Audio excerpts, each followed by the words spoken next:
Richard Schuil dwaande met zijn laatste hier als beachvolleyballer. Harkemasse Boys weet nog net wat ze steen. En favorieten PC maakt je rol net weer op generale. Dit is de sport van Mandy 22 augustus.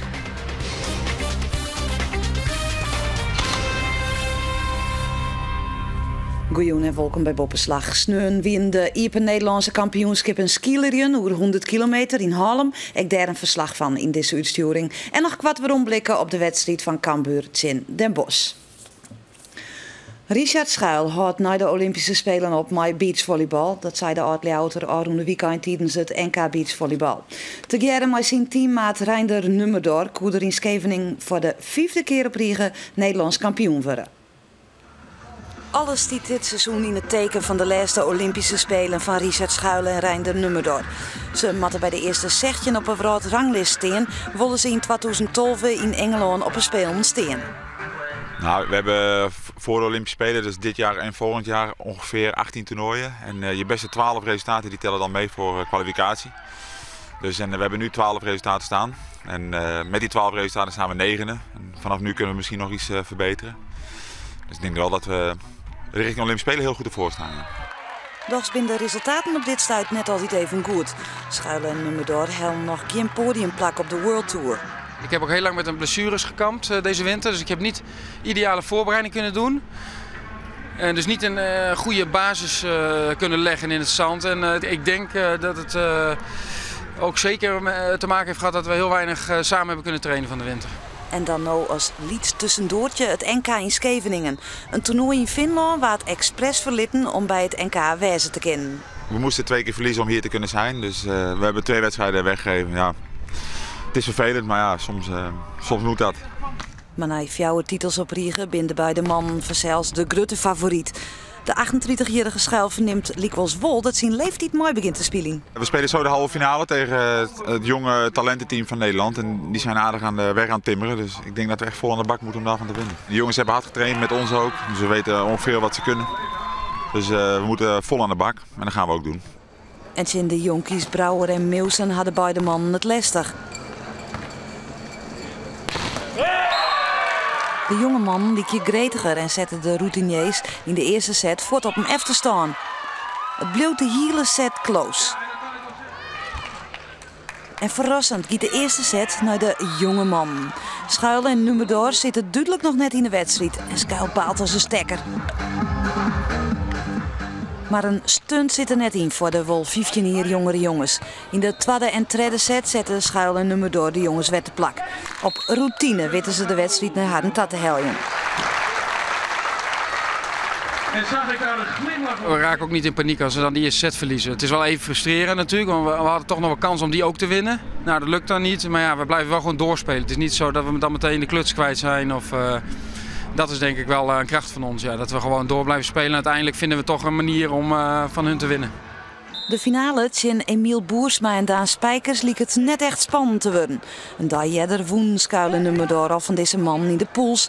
Maar het wordt dus nog wel spannend. Wiels de rechter ankel van Schuil al intaped zit, verstapt er hem maar zijn linker tijdens een service. Tijdens de time-out wordt het ankel verzwargen. Eerst nog een fysiotherapeut, daarna weer een orenspecialist en uiteindelijk docht wat spray wonderen. Schuil kan terugspelen met zijn kwetsuur. De eerste set wordt met een pijnlijk ankel krap woen, maar 21-18. Ja, en zo kennen we hem allemaal. Dan maak je op het belangrijkste moment gewoon even af met De volgende set liep het dan dreig te worden, maar de 4-voudige kampioen komen net meer in de problemen.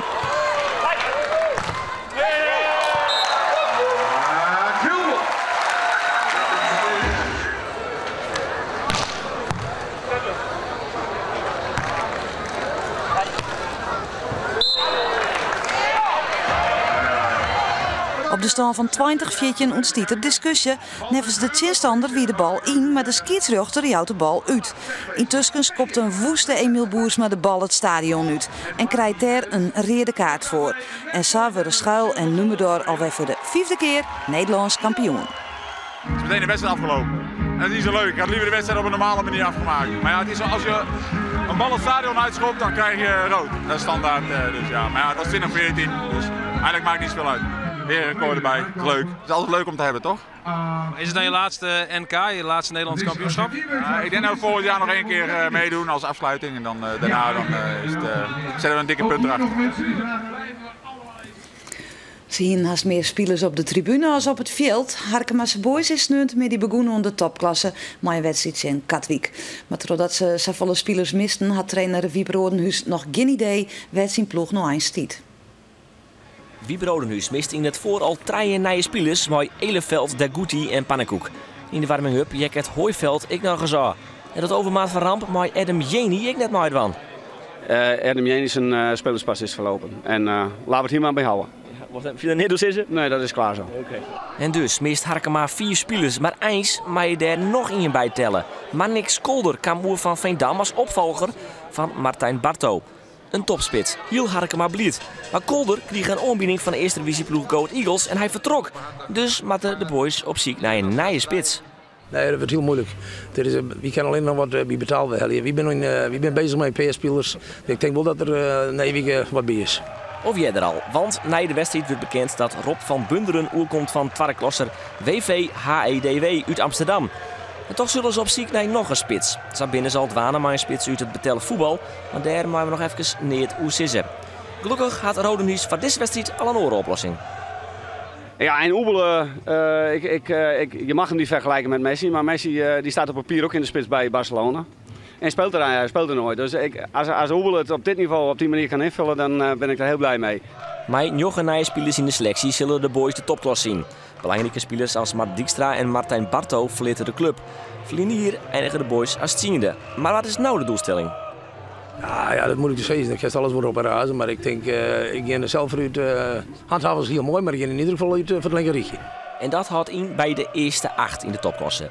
En dat maakten ze dan vot maar even wie maatjes in Katwijk. Een topploeg in de topklasse die ze samen even groter namen helpt als Marta en Jordi Zuidam. In de eerste helft is Katwijk volle beter en krijgen ze kans op kans. Zoals hier, vot na 6 minuten spelen, Saha Dusing. Het is Bergsma maar de verkeerde kopbal. Samen in de voeten van de linksboeten Saha Dusing. En die kent maar krekt jonken de goal. Dan de boys, maar dus in de spits, Oebeles Kokker, maar de paas op Jorrit Schra. Die twijfelt dan, maar die denkt dat die boet in spel zit. Als hij nou gewoon teruggang weer, en hier die gewoon heel vrij van de keeper kwam. Tot er net, en dus gaat zijn kans verlen. Verdedigend is het bij de Harkemasse boys in de eerste helft nog heel onwis. Dan zou je hier wel uitverdedigen, maar Reiner Slager. Ze gaan een verdedigingsduo, maar Werkman en Costa, maar hier is de flater van Slager. En dan ik de uithaal van Elroy Lammers. En voor een dadelijk is de goede redding van Jacob de Vries, die zijn 100ste wedstrijd van Harkemasse boys keept. Het is stoer met drang van de goal van Harkemasse boys, maar hier werd een gevaarlijk moment. Onvierdere Huisman maar een uithaal, maar waar is het Jacob de Vries die het op het goede plak zit. En zou zwaargen dat Katwijk ik net scoort. De tweede helft dan. Zakken de wedstrijd een beetje in, komt Harkemasse boys een beetje waarom in de wedstrijd. En krijgen ze hier een overtreding en dan mag het misschien wel hebben van een deed speelmoment. Maar Oebeles Kokker en de vrije trap en die kit krijgt jonken de goal. Het scheelt heel niet. Toch even een Oebeles Kokker moment. Dan dit moment maar Jonge Nelen, een invaller. De goede actie, de uithaal. Hij krijgt alle ruimte om uit te hellen tot het aan ik. Maar waar is het Jacob de Vries maar een knappe redding. En zo bedoelt het dus lang 0-0. Oebeles Kokker, kent die misschien nog wat? Krijgt het hier op de heupen. Gaat iemand voorbij, 2 man. Hier komt het redden. En shit dan ik nog eens een keer. En dan de redding van de keeper van Katwijk. Het is toch wel genieten van deze man. Of je hem nou de Maradona van de waan nemen, vergelijk maar Messi. Of je hem gewoon oepie nemen. Dit is toch wel weer een fijne actie van Oebeles Kokker. Die eens hier 3 man op zijde zet. En dan uiteindelijk een beetje geluk mist, maar deze uithaal in de kwarte hoek. En het is het enige gevaarlijke moment van Harkemasse boys. En deze scrimmage nog in de eindfase. Katwijk dat toch alles op alles zet om toch nog een overwinning uit te slepen. Hier is het toch nog gevaarlijk. Deze kopbal dan nog een keer. Maar nee, hij gaat er net in. Dus mijn Harkemasse boys blied wezen, maar een puntje. Ja, kansverhouding wie... ja, wat zal hun creëren hebben? Ik denk kans op 8. Misschien wat zien. Denk ik, ja. Goede kansen. En ja, het heel fantastisch werk van Jacob. Ja, horen we uit de 0. En dat is ja, achter heel seizoen echt een winstpunt. Ik denk dat wij we hebben in mentaal en in strijd hebben een dikke voldoende gescoord. En we zijn mede in leven gebleven door Katwijk, omdat Katwijk in mijn optiek heel veel speelt via heel veel schijven. Ja, en dan, je moet op een gegeven moment ook eens een keer direct worden en gelukkig deden ze dat niet. Harkema's boys spelen het waanzin in de eerste ronde uit in Haatklosser NEC. Als ze die winnen, dan nemen ze het in een thuiswedstrijd in de tweede ronde op in, jawel, Willem II. Cambuur spelen vreed uit bij Den Bosch. De wedstrijd eindigde in een 1-1 gelijkspel. Het liep er lang op dat Cambuur in het tweede verlies van het seizoen onrennen zou. Maar in de slotfase wisten de Leeuwters toch nog op Liekezehecht te komen. Dan uiteen zo'n oud-trainer Frits Korbach speelde Cambuur met rouwbanden. In het spel van de Leeuwters wie je net al te best. En hier ontsnappen ze zelfs aan een penalty na de overtreding van Melvin de Leeuw op Kees van Buren. De mazzelt Cambuur. Want het liep toch echt wel op een penalty, hoewel Van Buren wel heel vrijwillig naar het gas gaat. Het was een matige eerste helft van de Leeuwters en in de tweede helft houdt Den Bosch de druk. En hier is de eerste goal in de maak. Matig uitverdediging van Cambuur en er is het Paco van Moorsel die het profiteren kan. Mark de Vries gaat wat heel onder de bal terug, krijgt hem echt net voort en dan is daar Van Moorsel. En hij zet Den Bosch op een 1-0 vastsprong. En dan ligt het erop dat Cambuur maar lege handen waarom had naar Ljout. Maar dan, de vrije trap van Bakker. Het tikje naar Vosselman, de voorzet van Vosselman. En een prachtig kopdoelpunt van Sandor van der Heijden. In de 91ste minuut. En zo pikt Cambuur eens een puntje maar uit Den Bosch. Klopt, hij ligt al in de bus. Sneu wie de 24e editie van de Bethlehem Skielertocht. Dit Iepen NK is de zwiste wedstrijd van het jaar. 100 kilometer door de smelle diekjes en vooral klinkers maakt ze dat de winnaar in Haarlem zien wordt als een held. Willem Hut, oorspronkelijk uit Houderwijk, nu wen je het in Waskemaar, maar sterk als een beer. Gerry Hekman, de winnaar van Verlien hier en ik de winnaar van de Brandaris op Schielge. Het is ook een man die het van dreigomstandigheden houdt. Goed 30 deelnemers in de wedstrijd, die het ook wel de helft van het noorden neemt wordt. Grote namen als Ingmar Berga, Crispijn Ariens en Mark Horsten ontbrekken ze binnen in Seoul voor het WK. Het eerste rondje keer terug heim als eerbetoon aan Willem Poelstra die het op 16 oktober 1999 stoor aan een herstilstand op de Jaap Edema. Drie omstandigheden steun, geen beskoel en een stevige win. Voor dadelijk een kopgroep met Dirk Fabriek uit Jobbegeer, Jouke Hogeveen, Frank Vreugdehil en de Belg Frank Viers die dwaande is bij zijn laatste seizoen. Slag gemist. Slag gemist, zou de oude de Vries. En dat kan je wel zeggen. Zijn achterstand bedraagt dan al 1 minuut 40. Gerry Hekman, hij sleurt onder de kop bij de achtervolgers. En ze komen in die wat dichter bij het erin, waarom nog 1 minuut 20. Maar dan hield hij die 6 man op kop bij de terugkomst naar 30 kilometer. Dirk Fabriek, hij neemt de tijd om even wat te eten. Hij zal blij wezen dat man als Gerry Hekman, Christijn Groeneveld en Carlo Timmermans op achterstand rieden. Dan Jouke Hogeveen, hij beziekt het voor te rijden, de man uit Amsterdam. De achtervolgers joggen wat naar elkaar. Maar dan correct op tijd is de gearworking weer daar. En onder leiding van Dirk Fabriek blijft de kopgroep dan intact. Een lidsgroepje is dan los uit het peloton. Onder aanvoering van Willem Hut beziek je Gerwin Smit, Rob Hadders en Jan van Loon bij de kopgroep te komen. En dan slag het die achtervolging en krijgen we een kopgroep van 9 man. Maar daarin 2 Friesen. Het zijn Dirk Fabriek en Willem Hut. Deze wedstrijd is nog maar 1 keer terug op Fries won in 1998 wie het Jan Eijzer Kromkamp. En het is wachtje voor zelfs op een nieuwe Friese winnaar. En misschien slagen dat in deze 24e editie. Maar opnieuw komen er 4 man uit de achterhoede. En het binnen met nummer 9, Erwin Meussu. Maar nummer 19, Carlo Timmerman. 92, Gerry Hekman, de winnaar van Verlien hier. En met 27, Christijn Groeneveld. Ja, en nu wordt het een heel overhaal. De favorieten vooral Timmerman, Hekman, Groeneveld binnen nou mooi aan kop. Maar de kopgroep van Sierman luidt gauw weer uit elkaar. Dirk Fabriek, hij beziekt het dan nog aan te klampen. En dan krijgt mij nummer 9, Meussu Kramp. En dan demareert het Willem Hut uit die kopgroep bij. Maar Christijn Groeneveld, hij zet de achtervolging in. Willem Hut, de man van barre omstandigheden. Dan is hij op zijn best. Finland, Zweden, Wijzenzee. Dan kan hij er aan sleuren. En hij weet vanzelfs dat hij in een sprint niet te ziekje had. Dus probeert hij solo naar de finish te gaan. De achtervolging is erin zetten. Dirk Fabriek die had het je dreig. Kan het net niet volgen. Christijn Groeneveld. Hij beziekt het dan bij Willem Hut te komen. En dan in de stritten van Halle, maar nog 6 rondjes van 1400 meter te gaan. Is Christijn Groeneveld bij Willem Hut komen. En dan weet Willem Hut dat het voor hem dien is. Want sprinten, dat is net zijn ding. En hij boegt diep de holle voor Christijn Groeneveld. Farao tip terug Willem Hut. En die gaat dan ik solo de finish. Willem Hut wordt tweede voor Gerwin Smit uit Staphorst. Ja, tactisch goed geweest, de rieders had ik goed. En ja, mensen er erin hoe ze getwaarden en je hebt laatst ook omlopen. De voorsprong voordat ik maar voortwezen. Alleen nog had ik een kans en toen kwam Christijn Groeneveld bij me en toen werd het voorbij. En, ja, dit zit erin meer net en hier ben ik weer mee. Willem Hut. Komende woensdag is dit voor de vrouwenkeerters de wichtigste partij van het jaar op het programma, de PC in Weidum. Waar wordt de opvolgster van Afke Hielkema die de PC al een keer op haar namen skreun en lieke vaak koninginnen waar. We gaan op zoek naar de nieuwe favorieten. In Akrum keert ze de vrouwen haar generale en al gauw komen we erachter dat er eens maar één echte topfavoriet is. Dat is het parcours van Margriet Koelmans. Ze keertst met de zusters Leonie en Fenna Seinstra. Dit parcours won het aanroende seizoen maar liefst 10 keer.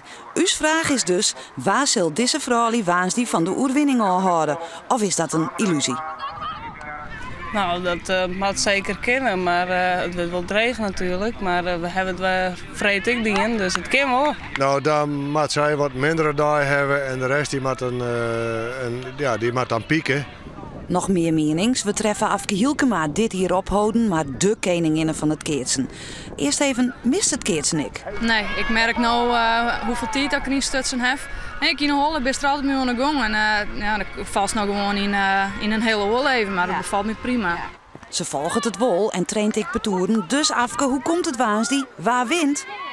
Eigenlijk kun je er maar in een parcours dat het winnen mooi als de oefeningen is just. En dat verzin ze dan ik. Ja, het is alleen nog zo dat Margriet die keert natuurlijk haar laatste PC. En dit is haar kans om hem nou te pakken. En ja, dat zal iets extra's mooi brengen. En ja, Fenna en Leonie als zusjes, ja, dat zal ik een beetje spanning mooi brengen. Want ja, dit is toch wel het ier dat nota dat zij hem echt pakken matten. Nog een zaakkundige, Jan Suijerveld, de kenner van het vrouwenskeertsen. Wat is nevens hem de kracht van dit parcours? Nou, het is vooral het perk. Hè. De zusjes Seinstra die een geweldige slagkracht hebben in het perk. En dat is voor opslagers is dat moeilijk zijn op te slaan. En nou ja, verder had ik een hele goede opslag. Als hij het op een heupen had, dan ben ik net te slaan. Dan komt er een heel raar spul in het perk. Dat is hun kracht, maar vooral hun kracht is de slagkracht in het perk. Dat weten we dan. En dan de vrouwen zelfs, die binnen brand. Het parcours van Maaike Oorzinga Bigeliks. Ze woenen vreed en binnen in vorm. Wat is je tactiek in hun? Ja, wat is onze tactiek? Maar we helaas net vertellen. Nee, is dat geheim? Ja, dat weet ik geheim. Ja. Maar het is wel ontzettend dreig, hè? Ja, nou, het is een goed parcours, maar als wij op drijf binnen, dan ben wij ook een goed parcours. Dus, ja. En net zei ik al, als de eerste omlopen, kijk ik me nog goed herinneren, die hebben ze verlend. Dus zij matten maar, hè. Zij wil het zien een keer won.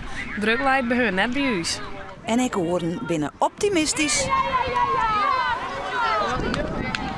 Ja, we pakken ze gewoon. Ja. Maar even serieus, ze bent toch wel torenheeg favoriet. Ja, maar ja, als wij goed keten, dan komen we wel vier. Dus ja, ik ben benieuwd hoe het gaat rennen. Ja, het kan alle kanten op, ja. Het is weer favoriet, maar ze zijn er regelmatig ook in. Dus het is trotrijpe toeren, ben ze er al uitslaan. Dus het kan van hetzelfde. Ik troeien? Net truus. En dan de favorieten zelfs. Ze treffen in de tweede omloop het eerste klasparcours van Marije Hiemstra. Een makkie zoenje, zei ze. Maar het gaat oors. Die vrouwen knokken en winnen van het torenhege favoriete parcours. De grote verrassing. En dus moeten we concluderen, ze binnen te verslaan. Zolang dat je zelf goed keert en enthousiast bent en zij maken op een gegeven moment wat fouten, dan mag Margriet hier even een beetje volle boeten en daar maken zij goed gebruik van in het perk. En ja, je moet er gebruik van maken. Zolang je zelf goed keert en zij wat minder, dan keer je hen oors. Als zij zich goed binnen, dan met het absoluut, dan winnen ze het waard. Ja. Maar Joet, woon iemand van hem, dus Jim heeft bewezen dat het kan. Absoluut, ja. En tja, als je vaak winnen, dan is verliezen een bittere pil. Zeker voor deze Margriet Koelmans. De druk is blijkbaar heeg. Ja, misschien toch wel wat spanning voor woensdag. Ik weet niet wat het is, maar goed, ik denk dat je moet kijken naar de rest van het seizoen. En, we hebben gewoon een superseizoen tot nu toe. En je pakt 10 overwinningen. Dus ik denk dat we vooral uit moeten gaan van wat we kunnen. Ja, en dan denk ik dat je vol vertrouwen woensdag in moet gaan en dit maar snel moet vergeten. Ja. Maar is dit dan een deukje even in het vertrouwen? Nou, weet ik niet. Voor mij persoonlijk niet, want ik weet wat we kunnen en ik weet wat we afgelopen seizoen gepresteerd hebben. Geen paniek dus bij Fenna Seinstra, maar op zijn dag als juster wordt wel duidelijk dat niet zeker is. Zijt ik een PC-winnares die het weet hoe de druk wezen kan. Ze won de PC in 2009. Ik denk dat de eerste klas beturen en de andere beturen gewoon helemaal niks te verliezen hebben. En dat wij het maar waar moeten maken. Dus iedereen kan het zo langzamerhand van iedereen wel winnen. Dus dat wordt best wel een open strijd, denk ik. De finale juster is een eenzijdige. Het parcours van Maaike Ozinga is te sterk voor Iris van der Veen en haar maten. Ze winnen het makkelijk, maar 4 van de 2 size gelijk. Ben zij nou de nieuwe favoriet?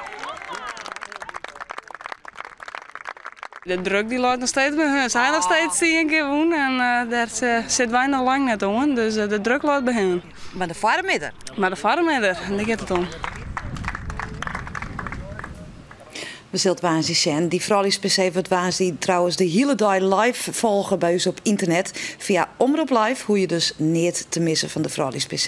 En van de joen is de lotting om 8 uur. En die is te volgen op Omroep Live. En Bobbeslag is er na je week weer mooi orensport. Voor nu nog een heel noffelijke joen te wensen. Doeg!